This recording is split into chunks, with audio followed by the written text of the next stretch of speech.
Eu sou Ricardo Paz de Barros.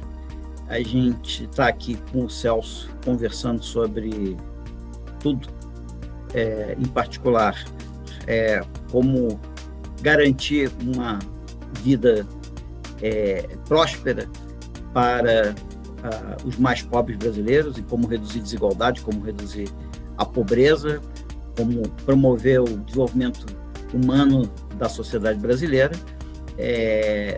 E foi uma conversa super divertida, descontraída, e para mim foi um prazer passar esse tempo aqui contigo. E não sei nem quanto tempo que a gente conversou aqui, me apareceu mais 5 minutos, mas eu sei que foi talvez 1 hora. Obrigado. Oi, pessoal, bem-vindo ao último dos últimos dos programas inéditos do Quem Somos Nós, que é o Slow Talk, para quem tem prazer em conhecer. Lembra que todas as conversas que nós já fizemos, desde o tempo que era só na Rádio Eldorado, em São Paulo, há 8 anos e meio, estão lá no quemsomosnós.com.br, ou então você vai direto na plataforma que você preferir, no YouTube, no SoundCloud, no Spotify, e tem outros também. Antes de mais nada, eu queria agradecer a todas as pessoas que fizeram Quem Somos Nós nesses anos todos.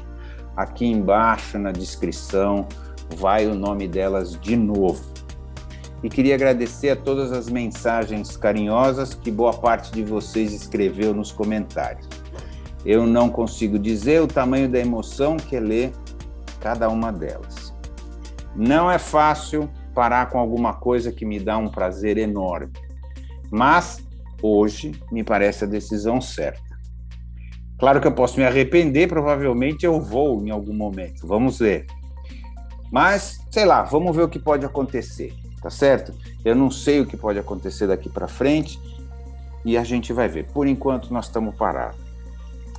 Hoje, a gente termina, então, a série que encerra o Quem Somos Nós, e nós chamamos essa série de Como Será o Amanhã. A ideia dessa série é deixar conversas importantes para um ano fundamental na história do país, onde nós estamos provavelmente decidindo o futuro dos nossos filhos e dos nossos netos. Nesse programa, nós vamos conversar com o graduado em Engenharia Eletrônica pelo ITA, Instituto Tecnológico da Aeronáutica, com mestre em Estatística pelo Instituto de Matemática Pura e Aplicada e doutor em Economia pela Universidade de Chicago, pós-doutor pelo Centro de Pesquisa em Economia da Universidade de Chicago também e pelo Centro de Crescimento Econômico da Universidade de Yale. Uau! Em tudo isso, Ricardo Paz de Barros.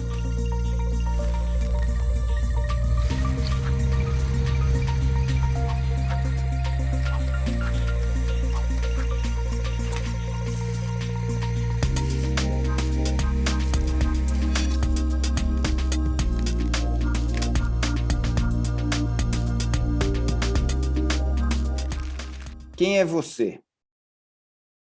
Eu sou Ricardo Paz de Barros. O que quer dizer isso? Bom, eu sou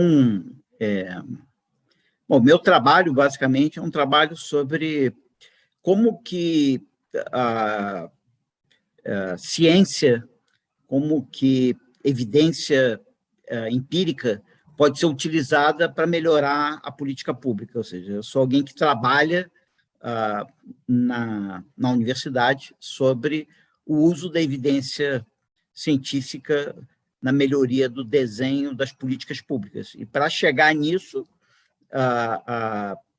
vamos falar daquilo que contribuiu para isso, eu fiz um doutorado em economia, voltando sempre para a economia mais da área social, distribuição de renda, mercado de trabalho, economia da educação, e antes eu tinha feito um mestrado em matemática aplicada, essencialmente estatística, pesquisa operacional, né? E antes eu fiz uma graduação em engenharia eletrônica que não está usando muito. Não estou usando muito. No celular, talvez no celular. Não, apesar da base engenharia eletrônica é fundamentalmente matemática, então, como, no fundo, o que eu estou... A minha trajetória é uma trajetória da matemática para a política social, né? E como que o raciocínio lógico e a evidência empírica pode te ajudar a tomar melhores decisões no desenho de políticas públicas. Então, eu não tomo decisões, nunca tomei, mas eu apoio quem toma essas decisões, informando eles sobre alguns fatos, alguns resultados que a ciência parece que sabe. Vamos voltar só um pouquinho. Quer dizer, então, uma pessoa interessada em exatas, em matemática lá atrás, né, tá certo? Um adolescente, sei lá, alguma coisa assim. Então, você fez uma trajetória que é de uma coisa exata para uma coisa não exata, mas usando as exatas, tá certo? Vamos resumir mal, mas é assim. Me conta, então, o que aconteceu com esse menino, né, da exatas, que se interessou pela essa questão da justiça social e etc., que você é super conhecido por isso. O ponto é que não é quer dizer, a palavra talvez não seja tanto o exato. O exato nunca, porque não tem nada menos exato do que a física quântica, entendeu? Ela é toda a respeito de tudo ser probabilidade. Tudo ser probabilidade. Uma partícula é uma onda é uma partícula. Então, na verdade, não é uma questão da exata, quer dizer, o fato que quando a gente chama de engenharia física de exata, física não tem nada de exata, mas tem a ver com quantificação e tem a ver com raciocínio lógico muito disciplinado, né? Então, eu venho de um raciocínio lógico hiperdisciplinado e de uma formação muito sólida na quantificação das coisas. Então, o que eu estou trazendo para o problema social é uma quantificação com um raciocínio lógico, né? E o meu interesse sempre foi entender a origem da desigualdade. Quer dizer, sempre eu paro, olho, você pode... Hoje em dia não dá para fazer tanto isso, mas você para numa daquelas... seja na Rua Direita, aqui em São Paulo, seja na Rua da Alfândega, no Rio de Janeiro, você para, olha em volta e fala, cara, esses seres humanos são muito, muito diferentes e muito desiguais. Da onde vem isso? Então, quer dizer, essa era, vamos dizer, em última instância, a minha inquietação. Na verdade, a minha inquietação era muito mais do tipo, por que eu tenho tanta essa desigualdade, né? E aí eu tive a oportunidade de editar um livro que eu acho que tem 700 páginas e eu tenho, sei lá, uns 5, 10 capítulos nesses 2 volumes, que tenta decifrar por que a desigualdade caiu tanto no Brasil nos 10 primeiros anos do novo milênio, né? Então, o que sempre me encantou foi entender por que a desigualdade é tão alta, por que ela sobe, por que ela desce. Depois que eu estava envolvido nisso, as pessoas falaram assim, vem cá, moço, você está mexendo aí em por que a desigualdade cai. Eu não quero entender tanto por que ela é do jeito que ela é, mas eu quero diminuir. Você não tem alguma coisa, dado que você está mexendo nisso, você não tem alguma coisa para me ajudar a diminuir a desigualdade? Então, aí eu fui meio que levado a apoiar quem quer, na verdade, mexer na desigualdade. Mas a minha motivação, digamos, original, era entender por que eu tenho desigualdade. E desigualdade de oportunidade, de resultado, várias desigualdades. Por que eu tenho isso? E aí eu fui meio que levado tanto para o pessoal que queria dizer assim, mas a gente quer mudar isso, então dá para você dar uma mão? Aí eu vou meio que mexer nisso. E tem um outro pessoal que disse, olha, desigualdade não é tudo, cara, porque, vamos combinar, se todo mundo tiver renda zero, a desigualdade vai ser zero, mas não é uma boa ideia, né? Então, tem uma outra coisa, que é o crescimento, que misturado com a desigualdade vai dar pobreza. Então, se eu tiver muito crescimento, como a China, a pobreza cai. E, no final, não é legal? Eu falo, cara, para mim, não tanto, eu estou preocupado com a desigualdade de qualquer maneira, mas a pobreza é um negócio importante. Então, eu acabei mexendo muito com pobreza, mas mais porque várias pessoas estavam me puxando nessa direção do que, na verdade, um fascínio por eliminar a pobreza. O meu fascínio sempre foi entender por que um cara é tão rico e por que o outro é tão pobre. Esse sempre foi o meu fascínio, mas eu tentei contribuir socialmente o máximo que eu pude para o desenho de políticas de combate à desigualdade e programas e políticas de combate à pobreza. Eu tenho um amigo, que é um dos fundadores também da Casa do Saber, que fala assim que a gente ganha na loteria do CEP, né? Ou seja, algumas pessoas ganharam na loteria do CEP e outras não, perderam na loteria do CEP, e o resto é o resto, quer dizer, a estrutura daí para diante, né? Ou seja, você já nasce numa condição melhor, pode estudar, e etc, etc, etc. A tua chance, né, de conseguir ter uma vida razoavelmente digna é infinitamente maior do que aquele que não tem isso, né? Então, já existe quase que uma condenação no nascimento, não é isso? Mas o impressionante é que tem muita gente que fura essa regra, né? E o interessante é entender por que algumas pessoas furam, se a educação é aquilo que, às vezes, te permite você ganhar uma bolsa para estudar num colégio bom, se é isso que permite ou não, é sorte mesmo, ou é capital social, quer dizer, quem você conheceu, as relações que você tem, ou é alguma habilidade socioemocional que você consegue ser um bom vendedor de imagem, de ideias. Então, é bem legal, porque não é tão determinístico assim, né? Tem a loteria do CEP, que aumenta enormemente a tua probabilidade, né? Mas é como lá na física, é probabilístico, né? Mas não é anárquico, tem regras, esse grande jogo aí da vida, né? Qual que é a tua visão, então? Por que a gente tem tanta desigualdade? A sua pergunta inicial da vida. Qual que é a tua resposta hoje?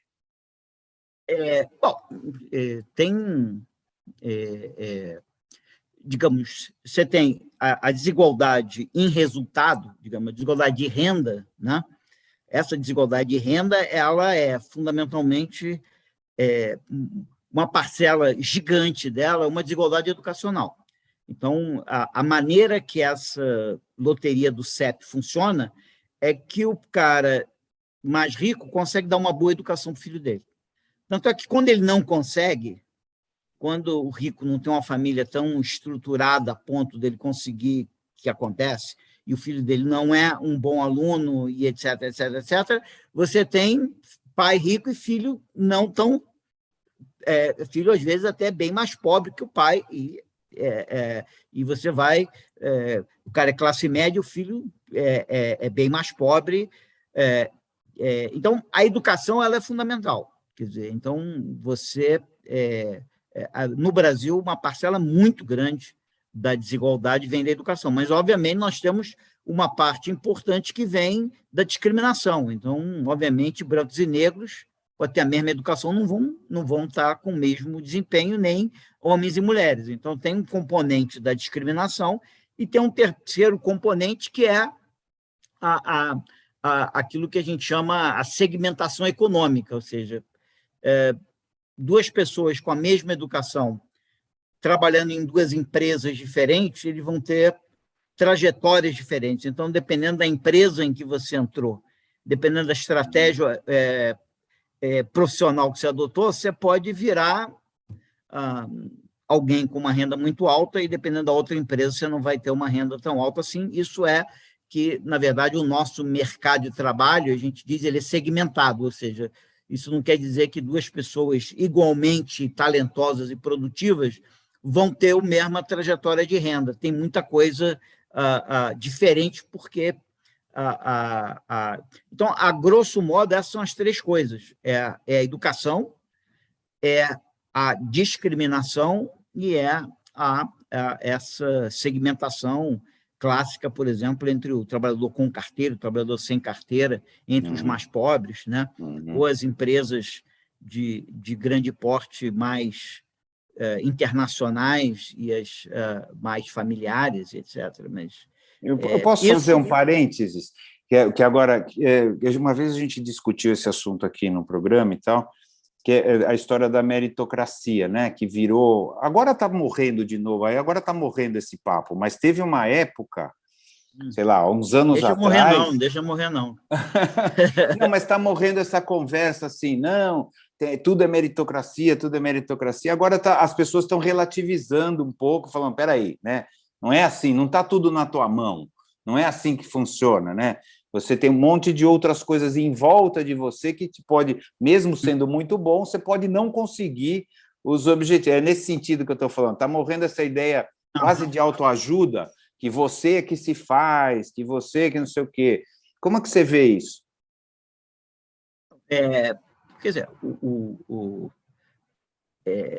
a meritocracia ela é fundamental. Agora, ela tem que ser colocada no devido lugar. Quer dizer, meritocracia é aquele cara que tem duas pessoas que têm as mesmas oportunidades, as mesmas condições, você tem que remunerar o mérito. Agora, não faz nenhum sentido você remunerar o mérito de duas pessoas e um não tem a menor condição de aproveitar uma oportunidade e o outro tem. Um tem uma oportunidade e o outro não tem oportunidade. Então, obviamente, que o mérito vem após você ter equalizado as oportunidades e ter equalizado as condições. Mas mesmo assim, depois disso,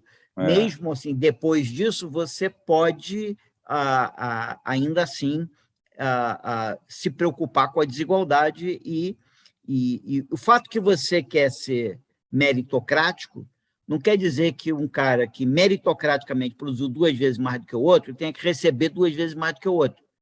Você pode meritocraticamente dar para o cara 1,5 e dar 1,2 para o outro cara, né? Então, você pode dar uma reduzida na desigualdade. Quer dizer, eu acredito que tem uma teoria muito maluca por aí de que geneticamente nós fomos construídos de tal maneira que a gente não gosta da desigualdade. Tá? Ao contrário, talvez, do que a gente pense, que a gente não dá bola para a desigualdade. Tem uma história que, sei lá, não me lembro mais a quantos milhares, centenas de milhares de anos atrás, teve um vulcão na Indonésia, acho que é o Toba, que explodiu, e aí, sei lá, os seres humanos teve uma redução dramática no número de seres humanos. E parece que os seres humanos que ultrapassaram esse gargalo, eles foram os seres humanos que eram mais solidários, eram mais capazes de trabalhar junto. Então, esse gargalo fez com que a gente tivesse uma seleção natural em torno dos seres humanos mais solidários e mais preocupados com desigualdade. Então, acho que a gente odeia a desigualdade porque a gente não gosta dela. Então, obviamente que a meritocracia é um negócio legal, mas a gente fala, tudo bem, meritocracia é legal, mas nada impede a gente dar você que tem mais mérito aí, você pode dar uma reduzida aí, você pode pagar um impostozinho para beneficiar o cara que é menos meritocrático. Então, eu acho que tem essa coisa, e tem uns estudos muito legais com os macacos, que mostram que os macacos são avessos à desigualdade, né? Então, você tem uns videozinhos muito legais que tem você tem 2 macacos e eles têm que fazer certas funções, e aí você dá para ele, sei lá, um pepino ou você dá para ele uma uva, coisa desse tipo, né? E 2 macacos, um do lado do outro, eles fazem o mesmo trabalho, você dá propositalmente coisas diferentes, aquele que recebeu a uva que ele gosta mais, te devolve a uva, porque você deu um pepino para o outro cara. Ou seja, o próprio macaco que está sendo beneficiado se recusa de ser beneficiado porque ele percebe na cabeça dele assim, hoje eu estou sendo beneficiado, amanhã eu serei prejudicado. Logo, é melhor a gente fazer uma coisa meritocrática aqui. Nós fizemos a mesma tarefa, nós merecemos a mesma remuneração. Então, eu acho que... Bom, então eles estão mais avançados que nós, né? Não é isso? Porque nós não estamos fazendo isso. Eu acho que nós temos uma certa... nós temos uma certa aversão à desigualdade. Eu acho que tudo mais constante. Ninguém quer viver numa sociedade tão desigual quanto a brasileira. Ninguém acha legal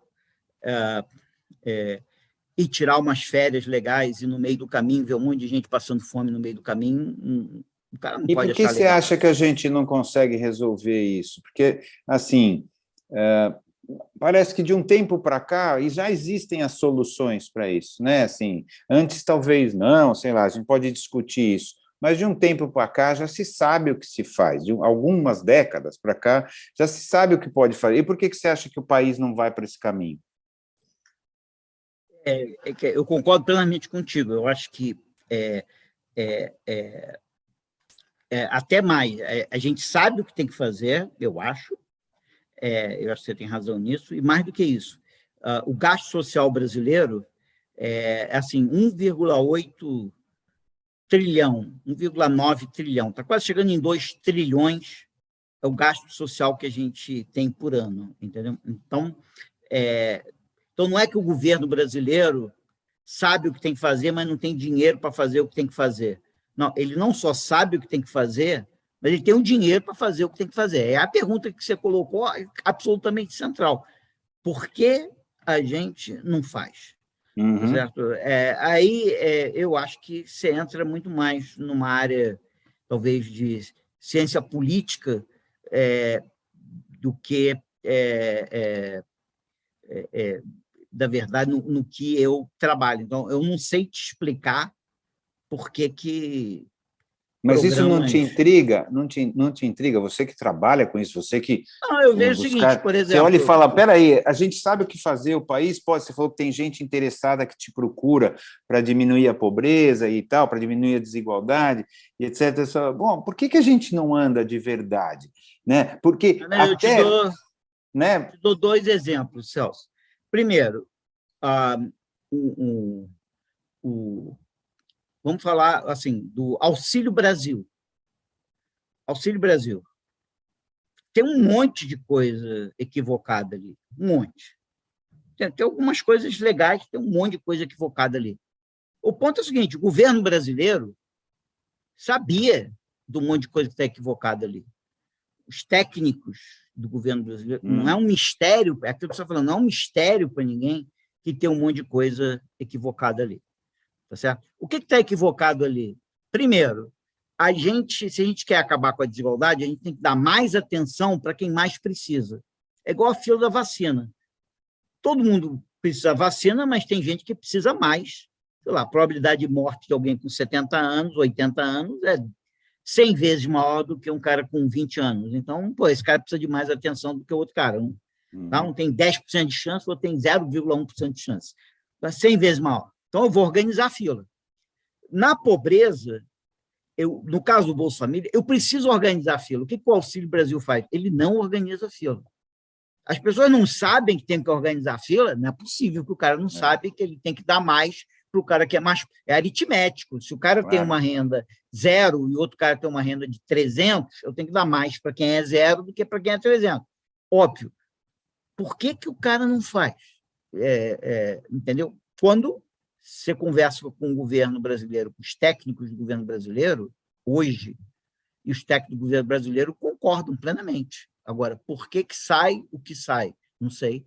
Outra coisa, a gente sabe que toda política de erradicação da pobreza e da desigualdade tem a ver com você dar tratamento individualizado e personalizado para cada pobre.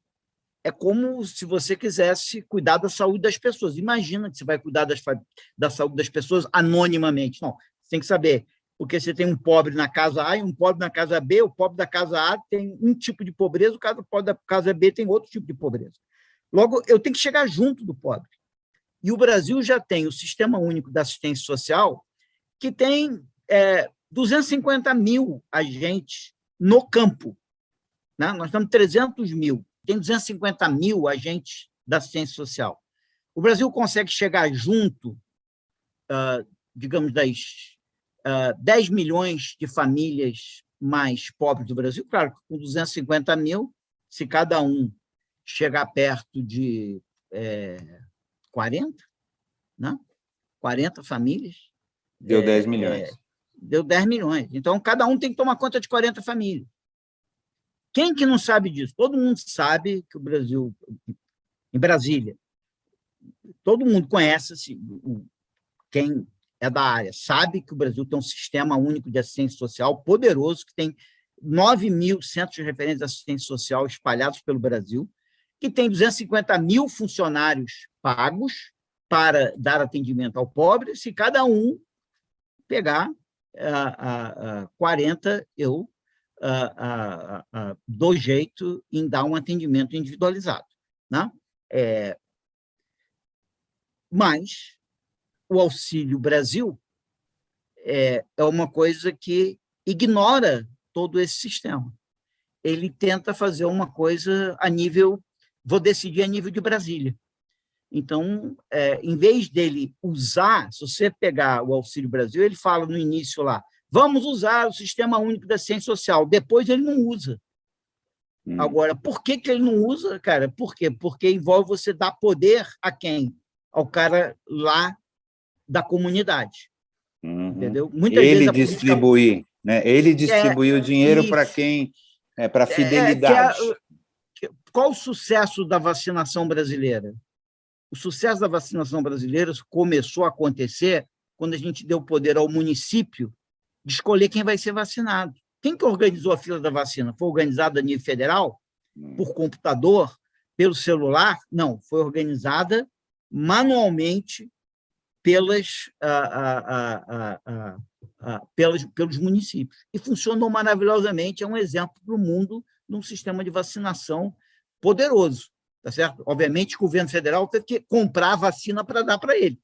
É a mesma coisa. O governo federal tem que ter o dinheiro para que esses agentes locais funcionem. Agora, o que significa esses agentes locais funcionarem? Significa eu abrir mão, governo federal, abrir mão do meu poder e dar o poder para esse cara. Porque é esse cara que está conversando com o pobre, é esse cara que vai tentar resolver o problema do pobre. Então, por que o que esse cara tem que... É como se a pobreza fosse uma doença facilmente evitável, ou facilmente resolvível, na maior parte dos casos. Mas eu preciso de um médico que vá lá e converse com o cara. Então, se eu der a esse agente alguns recursos e alguns programas, esse agente consegue tirar 90% das famílias pobres da pobreza. Ele consegue identificar e retirar. Ele tem que ir lá e dar um atendimento individualizado. O que o Chile tem feito é exatamente isso. Ele tem lutado com isso, mas a solução do Chile é o seguinte: o problema da pobreza é global, mas a solução é extremamente local.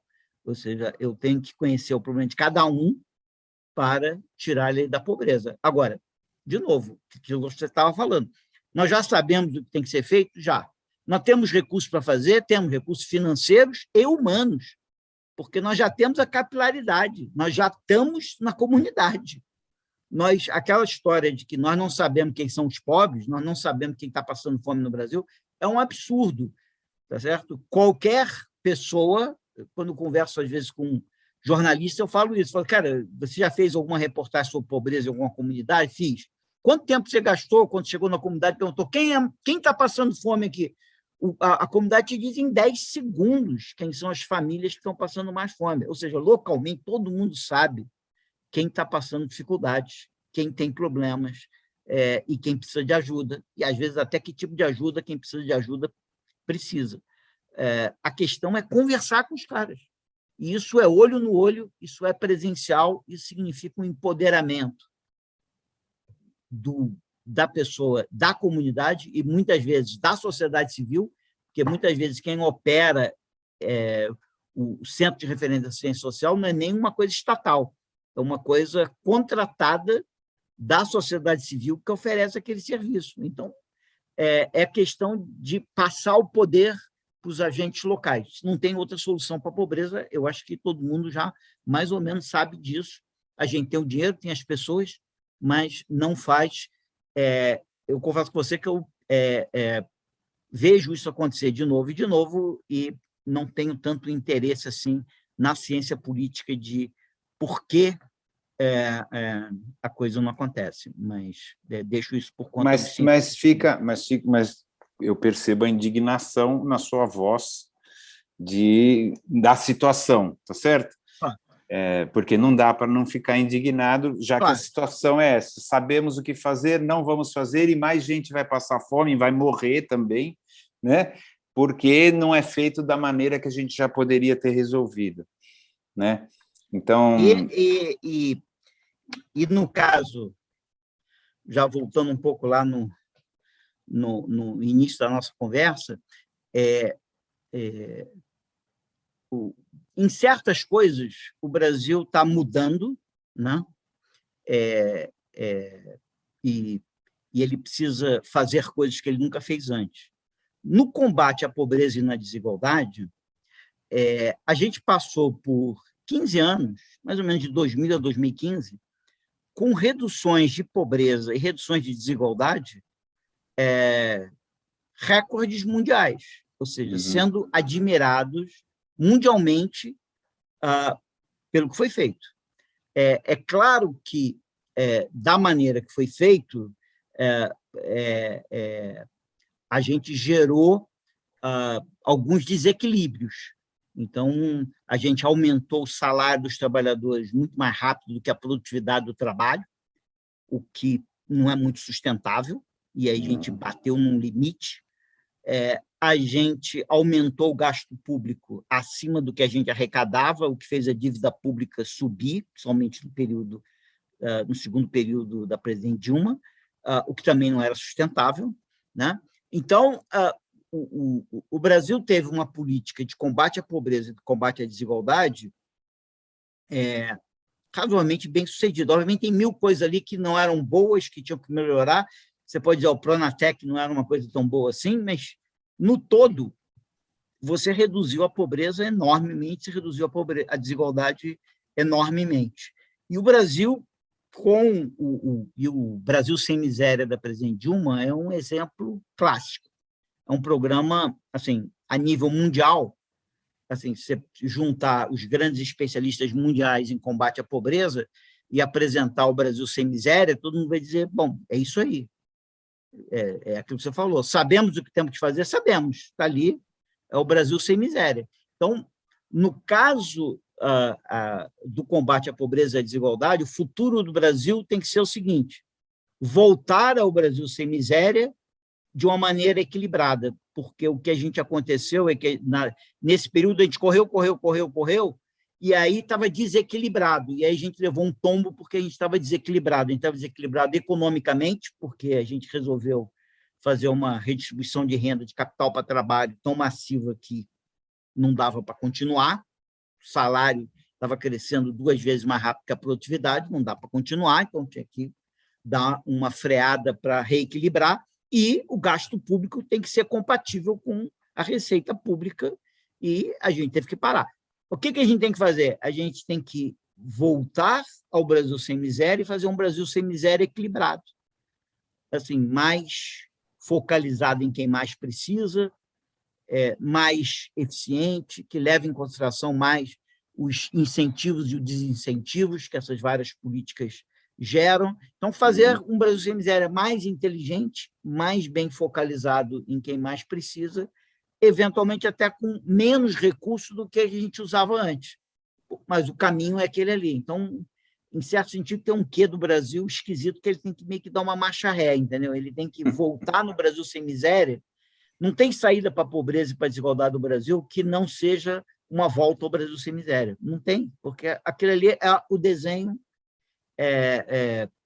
ideal para resolver.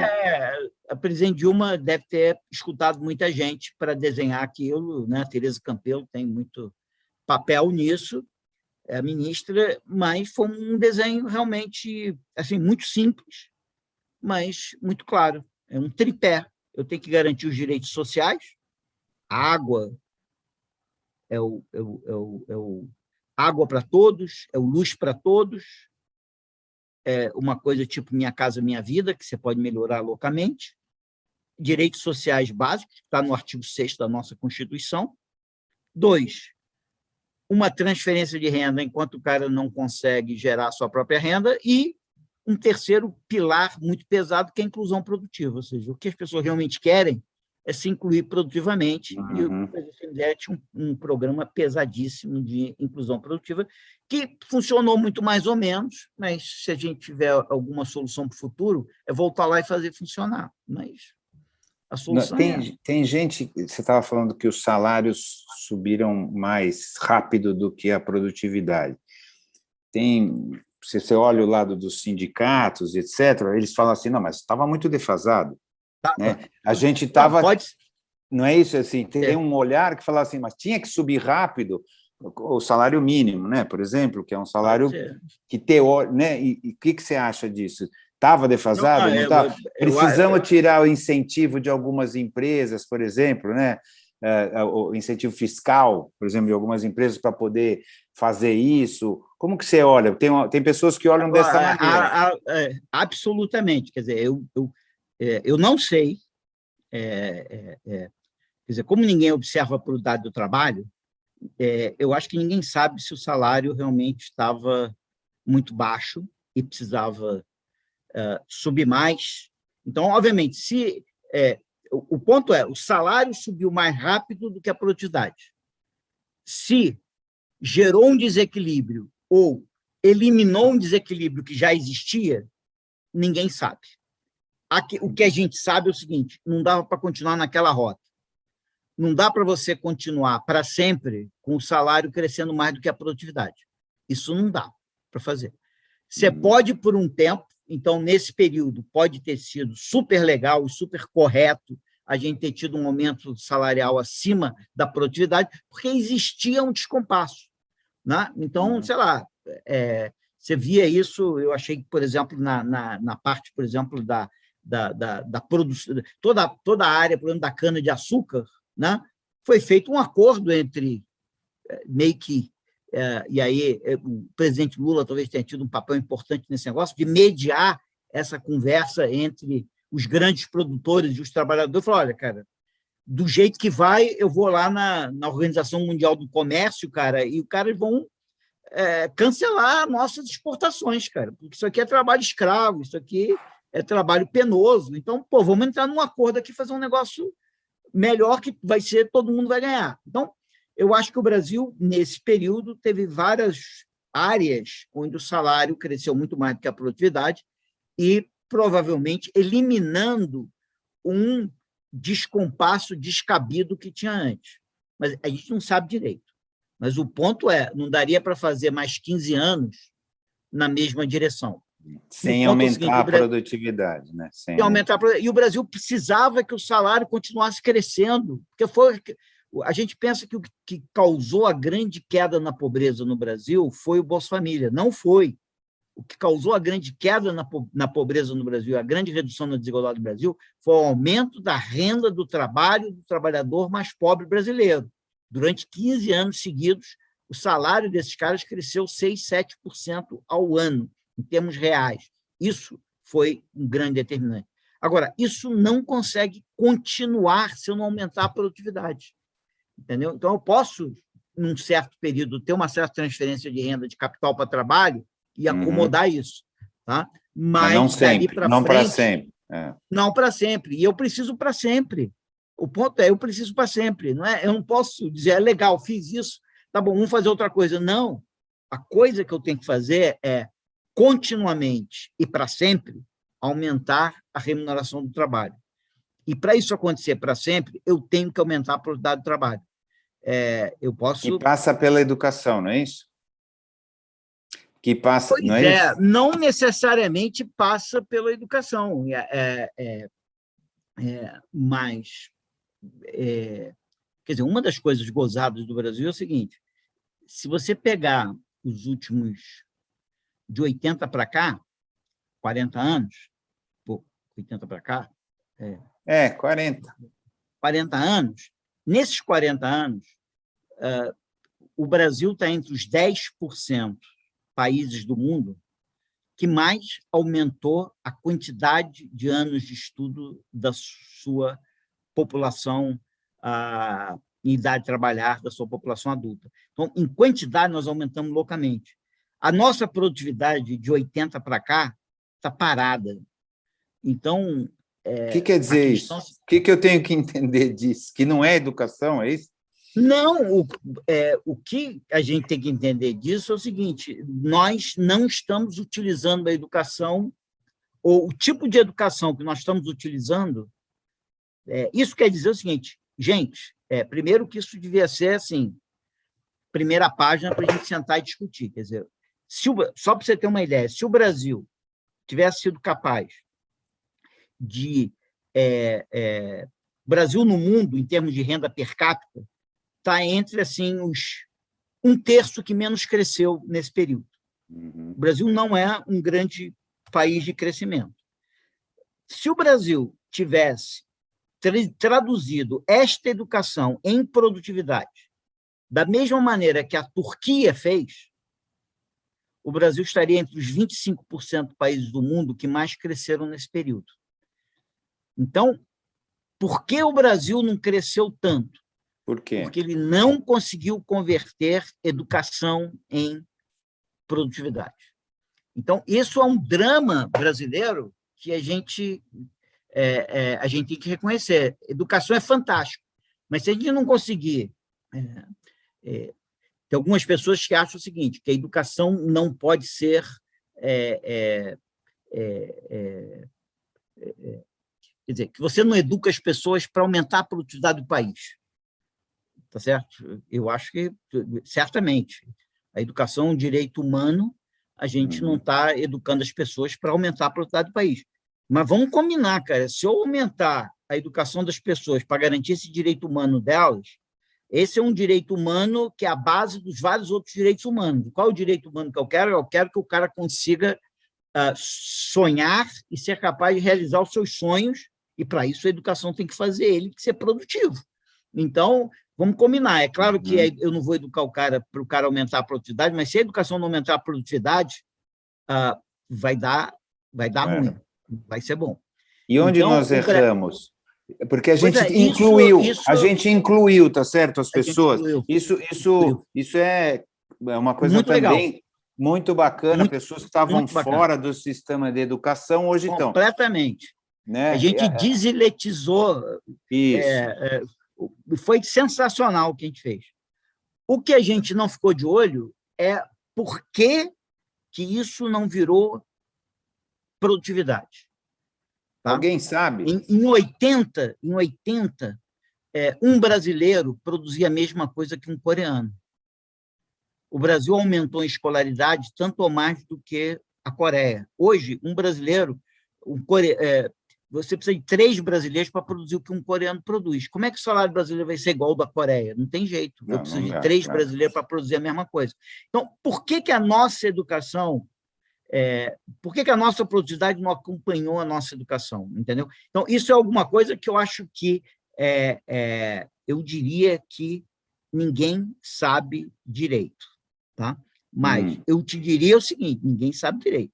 Agora, uma das coisas que o Brasil não faz, né, que os nossos amigos chilenos são muito bons nisso, é sempre que acontece uma coisa paradoxal como essa, né, o presidente chama os gênios da academia e fala: ô, gênios, vem cá, venham servir ao seu país, voluntários da pátria, vem cá, descobre para mim, por favor, por que isso está acontecendo.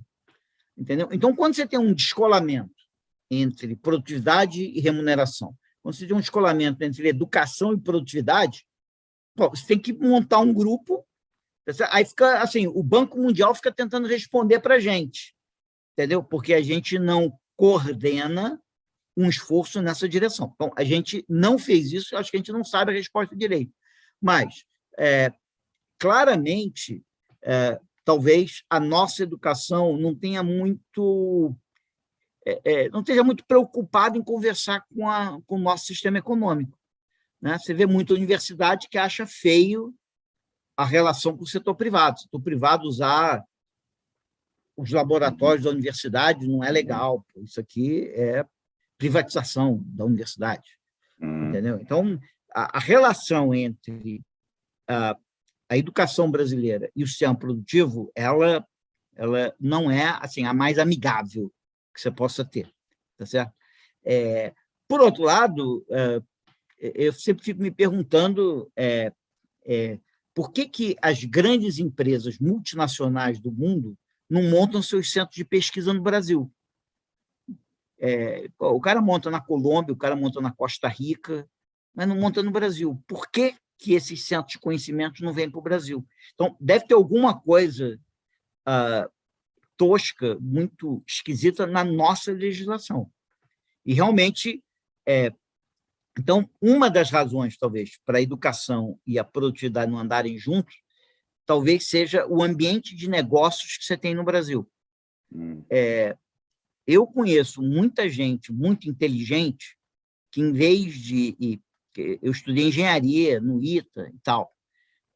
Eu conheço muita gente muito inteligente que foi se dedicar em vez de se dedicar à inovação, o cara se dedica no Brasil a ajudar uma empresa a pagar os impostos. Porque, cara, para você pagar imposto no Brasil, não é que você vai querer só negar imposto, não. Pagar imposto.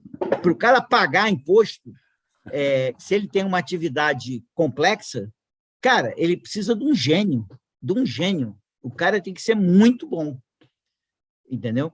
Se ele não quer ter problema com a legislação trabalhista, ele precisa de outro gênio. Então, a questão é que a sociedade brasileira acaba pegando os gênios, os caras mais talentosos, e levando para o relacionamento entre governo e setor produtivo, e não para a inovação. Em outros países, o cara fala, peraí, imposto, eu boto aqui um computadorzinho, ele paga o imposto, resolvido. Relações trabalhistas é um negócio simples, tá certo? Abrir e fechar uma empresa é um negócio simples. E, portanto, os gênios vão ficar dedicados a inventar coisas novas, a aproveitar coisas novas, entendeu? Então, talvez isso explique um pouco por que a produtividade no Brasil cresce pouco, porque a gente desvia a nossa atenção para essa difícil tarefa de governo brasileiro e setor produtivo se relacionar. O setor produtivo ele tem um custo morto, um peso morto enorme, que é se relacionar com o setor público, entendeu? Então, para isso, ele atrai a pessoas muito inteligentes. Então, pode ser parte. Então, parte pode ser porque o setor produtivo não está usando bem. Por que o setor produtivo... Quer dizer, a gente devia ter um estudo seguinte: todas as empresas multinacionais relevantes tem no Brasil?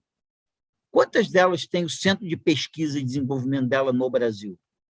Poucas. Praticamente nenhuma. E por que esses caras estão no Chile, na Colômbia, na Costa Rica? Esses caras não têm universidades melhores que as brasileiras, entendeu? Tem alguma coisa errada nisso. Então, nós não temos uma economia inovadora. E nós temos essa coisa de o governo levar uma quantidade enorme dos nossos gênios para a questão... No Brasil, a justiça é para ser uma coisa certa, né? A grande vantagem da justiça é tornar o que foi contratado seguro. No Brasil, não tem nada mais incerto do que a justiça. Então, a justiça ela gera incerteza em vez de certeza. Cara, aí você pega todos os seus gênios e coloca para lidar com a justiça. Você fala, cara, a justiça não é o que está escrito no contrato, é uma interpretação instável do que está escrito. De um juiz, em algum momento, que ele, com os interesses que a gente nem sabe quais são. Então, eu tenho que botar gênios para cuidar disso, cara, entendeu? Então, talvez isso é o que as pessoas chamam de uma sociedade rent-seeking, né? Quer dizer, que a gente fica tentando... as rendas maiores estão nessas disputas, mais do que, na verdade, na criação e na inovação, né? Mas tem várias razões, eu não sei exatamente por que eu acho que a solução para a pobreza e para a desigualdade a gente sabe.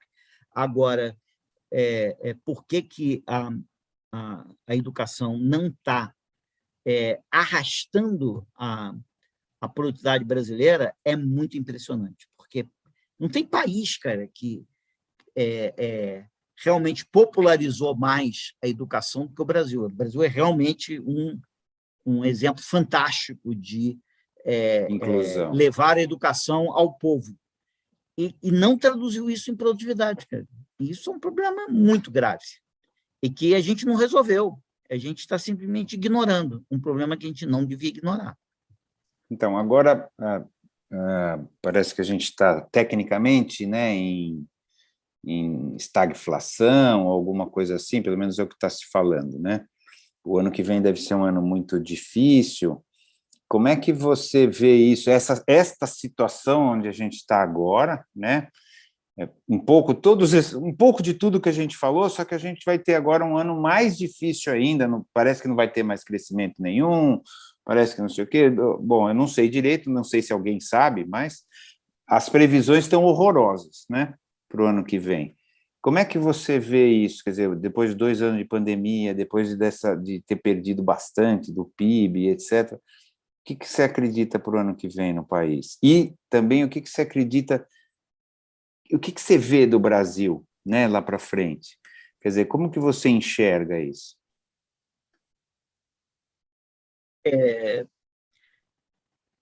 Não sei, Celso, não tenho tanta reflexão assim sobre, digamos assim, o próximo ano.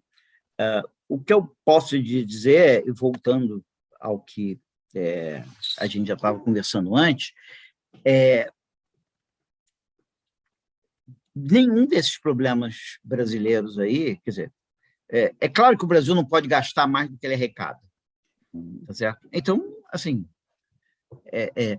e é óbvio que o Brasil não precisa gastar mais do que ele arrecada para voltar a combater a pobreza e a desigualdade de uma forma muito dura, né?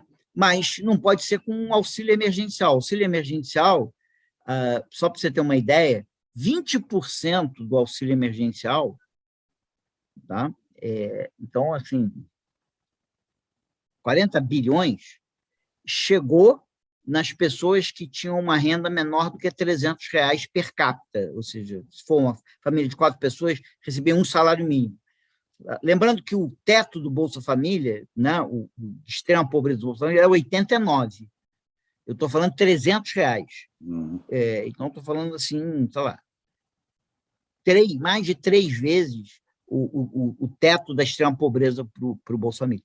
Menos de 20% do gasto do auxílio emergencial chegou para essas pessoas. 80% não chegou a quem precisava. Então, se o Brasil resolve gastar dinheiro assim, e como é que ele gerou esse dinheiro? Ele contratou uma dívida que vai ser paga pelas crianças. Então, assim, o Brasil foi o país que pegou, precisava gastar 40 bilhões com um programa bem focalizado, gastou 200 e tanto. Tirou as crianças das aulas e chegou para elas e falou, olha, vocês pagam 240 lá na frente. Cara, isso não faz nenhum sentido. Nenhum sentido. Então, eu acho que, enquanto... eu acho que o Brasil tem o dinheiro, eu acho que, por mais que o PIB brasileiro possa encolher e etc., a gente tem os recursos. Só tem que a única maneira de você organizar uma fila é pegar uns caras que estão na frente e dizer, olha, pela organização de fila, você vai mais para trás. Você vai mais para trás, você vai mais para trás. Organizar a fila não é só... Se eu botar alguém na tua frente, você foi para trás, cara. Então, o ponto do Brasil é o seguinte, o futuro do Brasil é o seguinte, não tem maneira de você atender quem precisa sem tirar alguma coisa de alguém, porque essa é a tentativa que o governo brasileiro atualmente está fazendo. Eu vou beneficiar os mais pobres e não vou tirar nada de ninguém. Bom, da onde que vai sair esse dinheiro, cara? entendeu? E aí, do futuro, vai sair do futuro. Vai sair do futuro, mas aí a taxa de juros vai subir, a inflação vai subir, o mercado todo vai entender o que você está fazendo. Você está fazendo uma mágica que, por muito menos que isso, o cara tirou a presidente Dilma, entendeu? Então, ela estava fazendo uma mágica desse tipo, ela estava gastando muito mais do que ela estava arrecadando, né? Então, a economia não vai permitir, não vai ser cega, você não vai embromar a economia dizendo que os agentes econômicos dizendo que você não está aumentando sua dívida loucamente, etc. Então, eu acho que o Brasil tem que cair, na real, o seguinte: nós vamos gastar dentro do nosso orçamento. E como que a gente vai gastar dentro do nosso orçamento e atender os mais pobres? A gente vai organizar a fila. Aquele que não é tão pobre, aquele cara que estuda na USP e o pai dele é rico, ou o cara estuda na Universidade Federal do Rio de Janeiro, vai ter que pagar, porque o pai dele já é mais rico. E eu vou pegar esse dinheiro e trabalhar na educação do mais pobre. Então, eu vou ter que, sim... transferir renda. Vou ter que transferir renda. Eu, por exemplo, tenho uma aposentadoria do setor público e tem parte dessa aposentadoria que eu tenho isenção de imposto. Tira a isenção de imposto do Ricardo Paz de Barros, porque não faz nenhum sentido, cara. Entendeu? Então, vamos dizer, a isenção para aposentadorias, para quem tem mais de 65 anos, acabou. E aquilo que você falou, vários benefícios fiscais que tem por aí para empresas, né? Para empresas deveriam acabar. Etc, etc. Então, agora, a questão é a seguinte: o cara fala assim, enquanto não organizarem a fila do último, enquanto essa organização da fila, ela não é tão ordenada como a gente gostaria que fosse. Então, ela não vem assim, vamos primeiro cuidar do mais rico, depois no segundo, do terceiro, do quarto, do quinto. Não, nós vamos preservar o mais pobre, vamos garantir que o mais pobre tem o que ele precisa e vamos tirando e vamos organizando a fila pelo meio do caminho. Então, gente, vamos chegando para trás, e esse chegar para trás e esse reduzir os privilégios da classe média vai, às vezes, ser meio que desbalanceado. Um cara vai perder mais, outro vai perder menos, mas por que eu e tal? Então, a sociedade brasileira vai ter que tolerar isso. Então, voltando, a gente é rico, a gente consegue se organizar a fila, atender bem, muito bem, os mais pobres, reduzir a pobreza, reduzir a desigualdade. Para isso, o que tem que acontecer? Um monte de gente que hoje recebe benefícios fiscais, deduções de imposto de renda e etc., vão perder esses benefícios. Alguns são super ricos, outros são classe média, para a gente poder, com o mesmo orçamento, e não aumentar a nossa dívida, né, que já está perto de 100% do PIB, fazer a política social que a gente sabe que funciona. Então, você acha possível? Porque de novo, também é uma coisa que já se falou, precisa fazer uma reforma fiscal, precisa isso, tirar incentivo, eu já ouvi isso, também já sou meio velho, então, mas eu não vi acontecer. Também não vi, mas a questão... Você acha possível? Porque, de novo, também não é uma coisa que fala, ninguém sabe o que tem que fazer. Nós estamos na mesma situação. Você acha possível fazer? Porque não acontece. O ponto eu acho que esse é a questão do Brasil. Os direitos adquiridos não cabem no orçamento do governo brasileiro, ainda mais num governo brasileiro com uma certa crise econômica em frente. Os direitos realmente devidos e que a Constituição deve garantir, cabe no orçamento, cabe perfeitamente. Então, a gente tem que parar. O cara entra na justiça contra a saúde e um cara que é relativamente rico, relativamente classe média, consegue um remédio gratuito que custa uma fortuna e impede um monte de coisa na saúde ser melhorada. Tá certo? Então, a gente tem que realmente dizer o seguinte, olha, o governo brasileiro prometeu demais para a classe média. e para os ricos brasileiros. E agora o ponto seguinte, isso aí não cabe no orçamento, não cabe no orçamento. Ou vocês abrem mão disso, ou esse país não vai para lugar nenhum, mas esse é o ponto. Então, ou a gente reduz o número de quem fala isso não se elege, não é isso? Pode ser que não vai se eleger, ou pode ser que passe a se eleger, se o cara perceber o seguinte, esse país não vai a lugar nenhum. A questão é quantos anos a Argentina, por um tempo, ficou numa coisa desse tipo. Então, você pode estagnar um país. Se você pode até retroceder o país. Se as pessoas não perceberem de que, se elas não abrirem mão de alguma coisa, esse país não vai para frente, ele vai ficar parado, porque ele é inviável. E não tem parar, na verdade, porque os outros estão andando. Na verdade, a gente vai ficar para trás, né? A gente está ficando para trás. Mas a questão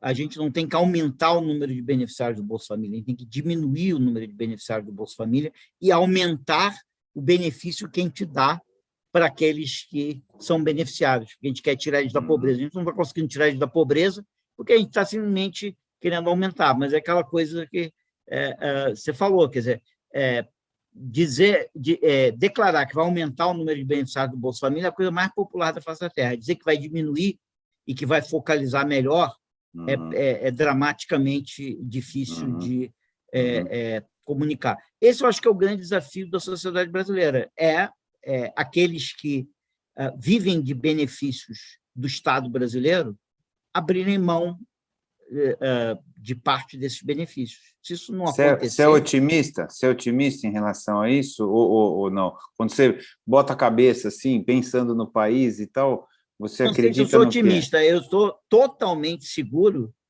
de que não existe outro caminho. Entendeu? Então, ou as pessoas vão abrir mão, ou a gente vai ficar neste mesmo problema que a gente está, ano após ano. Então, ou a gente para e diz, cara, desculpa, mas esse governo, por várias maluquices históricas, prometeu demais, cara, e logo segura a onda. Agora, o outro problema que a gente vai ter é o governo brasileiro mudar de opinião, resolver organizar a fila, e o judiciário dizer que não, tem o tal do direito adquirido, então você vai ter que pagar tudo isso. E aí, cara, o governo brasileiro vai andar numa direção, vai ter uma judicialização gigante, e o governo brasileiro vai ter que voltar tudo, pagar tudo, e então tem que ter um acordo aí muito claro com o judiciário do que é uma mudança válida, o que não é uma mudança válida. Se o judiciário não entender que essa coisa de direito... Você não pode ter direito adquirido sobre a vida futura das crianças, entendeu? Você não pode ficar endividando o país para pagar o direito adquirido e depois mandar a conta para as crianças daqui a 20 anos, 30 anos, 40 anos. Que é o que nós estamos fazendo. Não faz sentido isso. É o que a gente está fazendo. Então, não só com o clima também, né? Com o clima também. Quer dizer, com o clima também. A mesma coisa. Só que o clima não tem ninguém para pagar. As crianças, a gente acredita que elas vão estar vivas, vão pagar a conta. O clima não tem ninguém para pagar a conta lá depois. Vai destruir todo mundo. Vai destruir todo mundo, entendeu? Então, a gente está vivendo além do nosso orçamento. O judiciário tem que entender isso. O judiciário, na verdade, tinha que dizer, aí, gente, espera aí, vocês estão gastando mais do que vocês têm dinheiro, cara. Isso devia ser uma das funções do judiciário. E dizer, vem cá, o governo não pode gastar mais do que arrecada. A lei de responsabilidade fiscal era uma tentativa disso, né? Pois é, mas aí você fica também com uma... quer dizer, a sociedade tem que entender isso, porque tem ano que você vai gastar mais do que se arrecada. E tem ano que você vai gastar menos. Então, assim, eu também não acho que impondo graves restrições, não é proibindo o governo de fazer coisas que a gente vai entrar dentro do orçamento. É convencer a sociedade brasileira de que ela tem que viver dentro do orçamento. Então, ela vai entender, pô, esse ano foi um ano bom, logo nós vamos pagar a dívida. Né? A tua aposta é na consciência, é isso? A tua aposta é na consciência da população. A proposta é acreditar nos nossos líderes de que eles vão sentar lá e vão chegar num acordo de que naquele ano, dada a crise que a gente está, a gente vai gastar mais. Mas no outro ano, a gente vai estar melhor, a gente vai gastar menos. Então, ele tem que ter essa consciência de que o que toda família tem que ter, né? Que tem um ano dela gastar mais e tem um ano dela poupar, né? Ela fala, pô, ano que vem eu vou mandar meu filho para a universidade, acho que vou ter que gastar mais com ele, logo esse ano eu vou poupar mais. Então, toda família tenta equilibrar suas finanças, o governo tem que equilibrar também. Se você tiver uma classe dirigente desequilibrada, não vai dar certo. Agora, eu acho que não adianta muito a sociedade dizer o seguinte, eu vou inventar um monte de regra para a classe dirigente ser racional. Cara, você elege uns caras irracionais, para que serve isso, então? Qual é a vantagem de se eleger um bando de cara que você tem que impedir ele de fazer coisas? Você está elegendo eles para quê? Pagando eles para quê? Para eles... Não, o ano que vem a gente vai decidir isso de novo, tá certo? Pelo menos para presidente. Exatamente. A gente tem que eleger pessoas que a gente não precisa ficar inventando restrições a eles, porque eles são os líderes e eles sabem que o que precisa ser feito é isso e, portanto, eles vão fazer. Agora, você perguntou se eu acreditava nisso, no sentido se isso ia acontecer ou não. Uhum. Eu não tenho ideia, eu não sou nem otimista nem pessimista, mas eu estou totalmente convencido de que, se a gente não partir para uma sociedade menos